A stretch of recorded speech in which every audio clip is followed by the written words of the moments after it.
Recently, President William Ruto was in the northeastern region.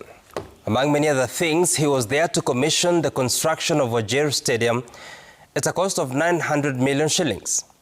The facility, the president said, should be ready in under 4 months, ready to host the Madaraka Day celebrations, the first of such in the region. Park that for a moment. Let me tell you a story of the quest for stadiums. Kenyans love them. Even the ones they don't have, they aspire to have. In the villages, it is not unusual to find a dusty beaten patch being nicknamed Old Trafford, or a sandy open grassland teeming with thorns and cactus being christened the Emirates. No pun intended. All because Kenyans love good sporting facilities. The election promised to build 5 stadiums by the so-called dynamic duo of Uhuru Kenyatta and William Ruto in 2013 excited a significant chunk of Kenyans. It was a promise, even thrilling list, and I quote, to build 5 new national sports stadia in Kisumu, Mombasa, Nakuru, Eldoret and Garissa, while upgrading existing sporting facilities at the county level to accommodate swimming, tennis, basketball and rugby. End of quote and promise. As Deputy President, William Ruto in 2017 improved the promise from 5 to 9 stadiums, replete with timelines ranging from 3 to 6 months.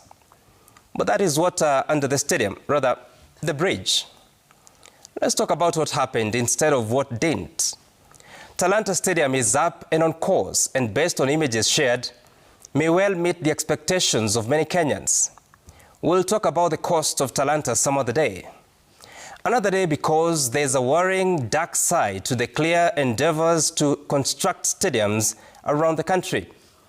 I begin this illustration in Kericho, the green stadium that hosted Mashujaa Day in 2023.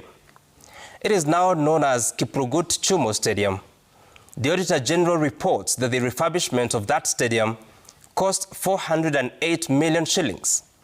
It started with a letter from the Internal Security Principal Secretary on the 19th of July 2023 to the sports peers, informing that the Mashujaa Day of that year would be hosted at the Kericho Green Stadium.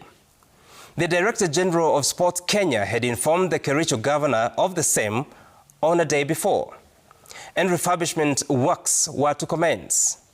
But then, according to the auditor, the contract was awarded on the 4th of September 2023, by which time there had been engagements between the contractor and the procuring entity, in this case, Sports Kenya, as early as 19th of July, the day the PSAs exchanged notes.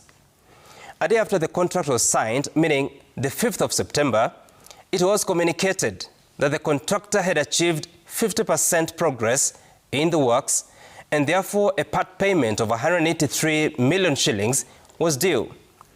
The auditor noted that the works must have begun way before a contract was awarded. The auditor established that the contractor had issued a letter of acceptance on the 14th of August 2023, nearly 3 weeks before he was awarded the contract. Let that sink. You accept a job before one has been offered, and you sign papers to confirm that. There's something more. The auditor found that the said contractor only registered with the regulator, the National Construction Authority, on the 29th of July, 10 days after the contractor had interacted with Sports Kenya and even submitted designs for Kericho Green Stadium. I know that the dates at this time are already confusing. It is simple. The construction of Kericho Green Stadium must have been a boardroom deal that was inconvenienced by the bureaucracy of procurement. The auditor stated that the management was in breach of the law and that the irregularity of the expenditure could not be confirmed. Away from the green, the president has made a new promise in the north. Wajir must have a new stadium for the 1st June Madaraka Day celebrations this year. That is, in 3 months' time. Unless you are a miracle architect, how can you put up long-lasting sporting infrastructure in 3 months? And what is the rationale here? Are we proposing, adopting, contracting and implementing stadiums purely for national holidays? Also, when the Kenya Defence Forces and the parent ministry are instructed to make it happen at a cost of 900 million shillings, how was the procurement process done? Are we using the KDF to put up sporting infrastructure away from the sports departments to escape the rigorous accountability demands? The president also promised another stadium in Mandera at a similar cost of 900 million shillings, which must be ready for the locals to celebrate Jamhuri Day there this December. As we speak, the Kericho Stadium running track is chipping. Infrastructure there is not up to standard. The Ithokwe Stadium in Kitui that hosted Mashujaa Day last year, after a marathon 4-month construction, is not yet complete 4 months after the event. It's been deserted. Why the rush in the first place? Where's the value for money? And as we build these essential pieces of sporting infrastructure, thousands of residents in host counties are starving or facing starvation as their livelihoods risk extinction by the harsh climatic conditions.